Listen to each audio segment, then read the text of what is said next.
নমস্কার, দেখছেন talk to Bangla. আমি অভিষেক রয়েছে আপনাদের সাথে। এই মুহূর্তে যে খবর নিয়ে উপস্থিত হয়েছি, জেন জি খেপে গিয়ে রাস্তায় নামলে সরকার অবশ্যই বেশ কিছুটা পিছিয়ে যায় এবং পিছিয়ে যেতে বাধ্য হয়, এবং সেই ছবিটাই এই মুহূর্তে ভারতবর্ষ জুড়ে কিন্তু একদম উপস্থিত হয়েছে। এবং ককরোচ জনতা পার্টি তারা যেভাবে আন্দোলনটাকে অনশনের মধ্যে নিয়ে গেছে, সেটা কিন্তু গুরুত্বপূর্ণ একটা প্রেক্ষাপট তৈরি করেছে। এবং মোদী সরকার যে ভয় রয়েছে সেটা কিন্তু এই মুহূর্তে আর বলে দেওয়ার অপেক্ষা রাখে না।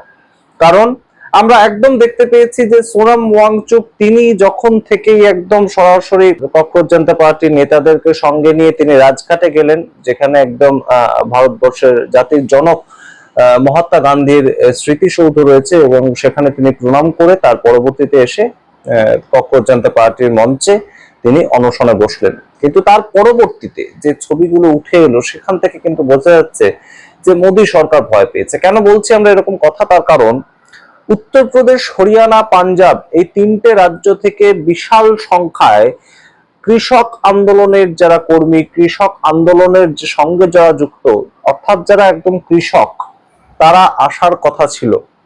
এবং গতকাল রবিবার তারা এসে সেই যন্তর মন্তরে যুক্ত হবেন তেমন প্রেক্ষাপট তৈরি হয়েছিল, কিন্তু সেই কথা শেষ পর্যন্ত তারা রক্ষা করতে পারলেন না। তার কারণ মোদী সরকারের পুলিশ সেই সমস্ত নেতাদেরকে, সেই সমস্ত যারা আন্দোলনে সামিল হতে আসছিলেন কৃষকদেরকে বাড়িতে গিয়ে হাউস অ্যারেস্ট করলেন। আপনারা বোঝার চেষ্টা করুন এই মুহূর্তে সরকার ঠিক কতটা চাপে পড়লে একদম কোথায় উত্তরপ্রদেশ, কোথায় দিল্লি, কোথায় হরিয়ানা, কোথায় দিল্লি, কোথায় পাঞ্জাব আর কোথায় দিল্লি। পাঞ্জাব থেকেই বেরোতে দিলেন না তাদেরকে। তাদের এমন নয় যে যন্তর মন্তরের সামনে এসে তাদেরকে আটকে ফেললেন, তাদের বাড়ি থেকে বেরোতে দিল না সরকার।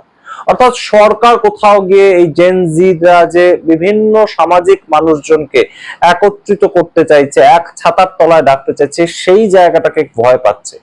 এবং এটা অস্বীকার করার কোনো জায়গা নেই এই মুহূর্তে যে ককরোচ জনতা পার্টি তাদের নাম এক মাসের মধ্যে সারা ভারত জুড়ে প্রত্যেকটা বাড়ি বাড়িতে কিন্তু ছড়িয়ে পড়েছে।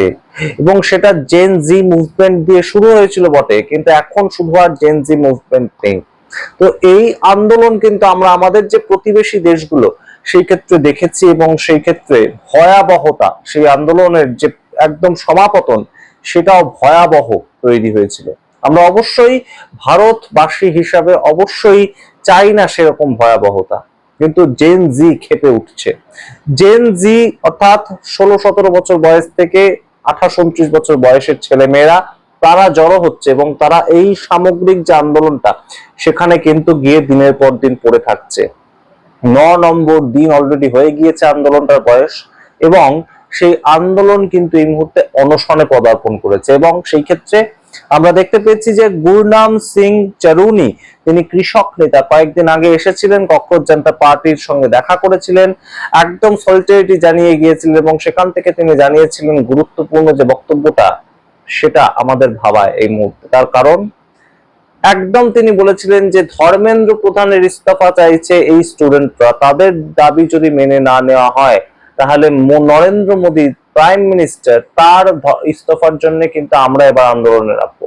অর্থাৎ কোথাও গিয়ে একটা কিন্তু হুঁশিয়ারি, কোথাও গিয়ে একটা কিন্তু আন্দোলনের ডাক, বৃহৎ আন্দোলনের ডাক, সেই জায়গাটা কিন্তু একদম এই গুরনাম সিং চারুনি তিনি দিয়ে গিয়েছিলেন, এবং তাদেরকেই এই মুহূর্তে আটকে দিয়েছে তেমন কিন্তু দাবি করছেন অভিজিৎ দীপকে। এবং অভিজিৎ দীপকের কথা অনুযায়ী এই মুহূর্তে সরকার বিভিন্ন ভাবে তাদেরকে আটকানোর চেষ্টা করছে। সেটা কখনো একদম ইলেকট্রিক লাইন সেটা বন্ধ করে দিয়ে, সেটা কখনো তাদের যে বায়ো টয়লেট সেগুলো তারা ইউজ করছে সেগুলোকে সরিয়ে নিয়ে গিয়ে, কখনো সেখানে মানুষজনকে অ্যালাউ করা হচ্ছে না সেইভাবে। এবং এমন যে জায়গাটা তৈরি হলো, উত্তরপ্রদেশ, হরিয়ানা, পাঞ্জাব থেকে যে সমস্ত কৃষকরা আসবেন বলেছিলেন তাদের আটকে দেওয়া হলো। অন্যদিকে সোনাম ওয়াংচুক, যিনি একজন অ্যাক্টিভিস্ট, যিনি একজন সায়েন্টিস্ট, যিনি অন্যতম একজন এই মুহূর্তে ককরোচ জনতা পার্টির ব্র্যান্ড অ্যাম্বাসাডার বলা যায়, সেই সোনাম ওয়াংচুক যেদিন অনশনে বসলেন, তাকে মেলায়েন করবার জন্য ভারতীয় জনতা পার্টির বিভিন্ন নেতারা একটা ভিডিও বারংবার শেয়ার করলেন। কি শেয়ার করলেন? অনশন বলতে ভুখ হরতাল, অনশন বলতে হাঙ্গার স্ট্রাইক, সেখানে কেউ কিছু খাবেন না, তেমন একটা প্রেক্ষাপট। তো সেই ক্ষেত্রে একদম সোনাম ওয়াংচুকের একটা ভাইরাল ভিডিও শেয়ার করেছেন তারা, যেখানে সোনাম ওয়াংচুক একটা স্টিলের বোতল থেকে কিছু একটা পান করছেন এবং সেখানেই তারা কটাক্ষ করে বলছেন এই হাঙ্গার স্ট্রাইক তার দাম কি রইল। যেখানে হাঙ্গার স্ট্রাইকে বসে একজন মানুষ কিছু একটা পান করেন তাহলে সেই হাঙ্গার স্ট্রাইকের দাম কি রইল। সঙ্গে সঙ্গে পাল্টা দিয়েছে কক্সবাজার জনতা পার্টি। তো তারা সেখানে বলেছে তারা খাবার খাবে না, সোনাম ওয়াংচুক সেই কথাটা বলেছেন, কিন্তু জল খাবে না কিংবা লেবুর জল খাবে না, এটা কোনো হাঙ্গার স্ট্রাইকের ক্ষেত্রেই দেখা যায় না। আপনারা বুঝতে পারছেন এই মুহূর্তে যে আইটি সেল পর্যন্ত এই সামগ্রিক বিষয়টার ওপর কিন্তু নজর রাখছে এবং এই যে ভাইরাল ভিডিওটা যেটা আপনারা দেখছেন যেখানে কিছু একটা খাচ্ছে, একটা বোতল থেকে, স্টিলের একটা বোতল থেকে সোনাম ওয়াংচুক কিছু খাচ্ছেন স্টেজে বসে, সেটাকে ভাইরাল করা এবং তাদের সম্পূর্ণ প্রসিডিওরটাকে মানুষের সামনে এক্সপোজ করার একটা চেষ্টা কিন্তু অন্তত চলছে এবং সেটা একটা আইটি সেল দ্বারা তাদের পক্ষ থেকে করা হচ্ছে। সুতরাং কোথাও গিয়ে কিন্তু ইগনোরিং মোডে যে ছিল সরকার, একদম ইগনোর করছিল কক্সবাজার জনতা পার্টিকে, সেটা কিন্তু আর হচ্ছে না। এবং আপনারা দেখেছেন একদম সাম্প্রতিক ইতিহাসে ৩-৪ বছরের মধ্যে প্রথমে শ্রীলঙ্কা, তারপর নেপাল, তারপর বাংলাদেশ, প্রত্যেক জায়গায় সরকারের যে পতন হয়েছে সেটা কিন্তু জেন জি মুভমেন্টের দ্বারা।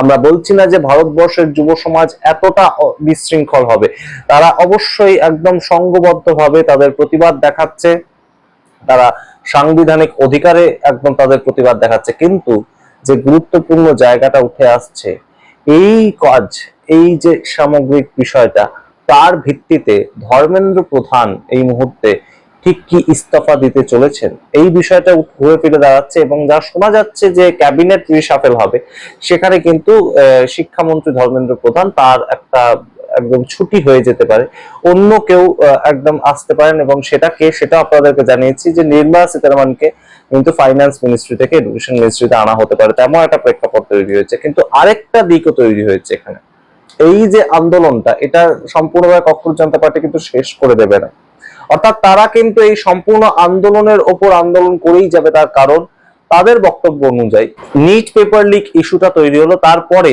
তার থেকে সরকার যে কোথাও গিয়ে শিক্ষা নেয়নি সেটা কোথায় প্রমাণিত হয়ে গেল আন্দোলন চলাকালীনই। আপনাদের গতকালই খবর দিয়েছি মহারাষ্ট্রে থানেতে টেট পেপার অর্থাৎ টিচার্স এলিজিবিলিটি টেস্ট সেই পেপার লিক হয়ে গিয়েছে এবং পরীক্ষাটা ক্যান্সেল হয়ে গিয়েছে এবং সেখানে 6 লক্ষ পরীক্ষার্থী অ্যাপ্লাই করেছিলেন। অর্থাৎ কোথাও গিয়ে কিন্তু সরকার সঠিকভাবে চলছে না, সেটার বিরুদ্ধে একটা আন্দোলন হবে এবং একই জায়গাটা কিন্তু রাহুল গান্ধী, দেশের বিরোধী দল নেতা, তিনিও ধরেছেন। রাহুল গান্ধী কংগ্রেসের, ইন্ডিয়ান ইউথ কংগ্রেসকে, এনএসইউআই কে একদম সংঘবদ্ধভাবে যেভাবে মাঠে নামিয়ে দিয়েছেন, তারা যেভাবে লড়াইটা করছে সেটাও কিন্তু এই মুহূর্তে একটা বড় সড় ফ্যাক্টর হয়ে দাঁড়াচ্ছে এবং সরকার সেই লড়াইটাকেও কিন্তু অবশ্যই প্রাধান্য দিচ্ছে। রাহুল গান্ধীর যে কোনো মুভমেন্টকে সমস্ত সারা ভারতীয় জনতা পার্টির সবাই সেটাকে কটাক্ষ করতে পারেন কিন্তু ইগনোর করতে পারেন না। যে ছাত্র কি গুঞ্জ একদম তিনি শুরু করেছেন রাজস্থানের কোটা থেকে, সেটা কিন্তু এসে সেই সমাপতনটাও হবে দিল্লিতেই এবং দিল্লিতে যখন সমাপতনটা হবে 1 মাস ব্যাপী আন্দোলন চলবে। জুলাই মাসে বিভিন্ন সময় আপনাদের সামনে সেই আন্দোলনের ছবি প্রেজেন্ট করবো আমরা। প্রয়াগরাজে আন্দোলন আছে, পাটনায় আন্দোলন আছে, বিভিন্ন জায়গায়। তো সেটা শেষ হবে কিন্তু একদম দিল্লিতে যন্তর মন্তরে এসেই এবং অবশ্যই বলা যায় এই মুহূর্তে দাঁড়িয়ে যে সেই আন্দোলনটা কিন্তু জেন জি মুভমেন্টের একটা বৃহত্তর আন্দোলনে পরিণত হবে, তেমন একটা অলরেডি কিন্তু কংগ্রেস তাদের নিজেদের মধ্যে সিদ্ধান্ত গ্রহণ করেছে। তাই এই জেন জি কে কিন্তু ভয় পাচ্ছে মোদী সরকার, সেটা বোঝা যাচ্ছে এবং কোথাও গিয়ে এই মুহূর্তে ধর্মেন্দ্র প্রধানের যদি তার যে মন্ত্রিত্ব সেটা চলে যায়, তাহলে কিন্তু এই বিষয়টা আরো বেশি স্পষ্ট হবে যে মোদী সরকার কোথাও গিয়ে একটু হলেও ধাক্কা খাচ্ছে, একটু হলেও তাদের সিদ্ধান্তটা কোথাও একটু হলেও বদল করতে তারা একদম বাধ্য হচ্ছে। তার কারণ রাস্তায় জনতা এই মুহূর্তে আর শুধুমাত্র চুপ করে নেই, 22 লক্ষ ছেলেমেয়ের ভবিষ্যৎ সেটা প্রশ্ন চিহ্নের মুখে দাঁড়িয়েছে। তার মধ্যে 20 জনের বেশি ছেলেমেয়েকে আমরা হারিয়েছি আমাদের মধ্যে থেকে, তারা সুইসাইডের পথ বেছে নিয়েছে, অত্যন্ত দুর্ভাগ্যজনক সেই ছবি। তাছাড়া 17 লক্ষ সিবিএসসি পরীক্ষার্থী তাদের পেপার ভুলভাল ভাবে চেক হয়েছে, তার কারণ একটা অনলাইন চেকিং সিস্টেম নিয়ে আসা হয়েছিল, যেটা কখনোই একদম পরীক্ষিত একটা চেকিং সিস্টেম ছিল না। সেটাও কিন্তু শিক্ষা দপ্তরেরই একটা গলত। তার কারণ টিসিএস এর আগে সেই অনলাইন সম্পূর্ণ চেকিং সিস্টেমটাকে কন্ট্রোল করতো, তাদেরকে সরিয়ে নতুন একটা কোম্পানিকে সেই বরাদ দেওয়া হয়েছিল। সেখানেই যত বিভ্রাট তৈরি হয়েছে। সেটা কে বা কারা দিল, এই প্রশ্নের এখনো পর্যন্ত কোনো উত্তর পাওয়া যায়নি। তাই সামগ্রিকতার প্রেক্ষিতে কিন্তু এই মুহূর্তে জেন জি কোথাও গিয়ে মোদী সরকারের সামগ্রিক যে পরীক্ষা নেওয়ার পদ্ধতি, রিক্রুটমেন্টের পদ্ধতি, সেগুলোর উপর বেশ খানিকটা ক্ষিপ্ত, এবং সেটার প্রভাব কোথাও কি গিয়ে সরকার এই মুহূর্তে সরকার বুঝতে পারছে, তাদের সিদ্ধান্ত নেওয়ার উপরেও কি এই প্রভাবগুলো পড়ছে। আপনারা কি মনে করেন অবশ্যই কমেন্ট বক্সে কমেন্ট করুন। দেখতে থাকুন টক টু বাংলা। অবশ্যই টক টু বাংলা ইউটিউব চ্যানেলকে সাবস্ক্রাইব করতে ভুলবেন না। জয়েন বাটন ক্লিক করে অবশ্যই আমাদের চ্যানেলের মেম্বারশিপ গ্রহণ করলে আমরা অনেক অনেক এগিয়ে যাব আপনাদের সাহস নিয়ে। ধন্যবাদ।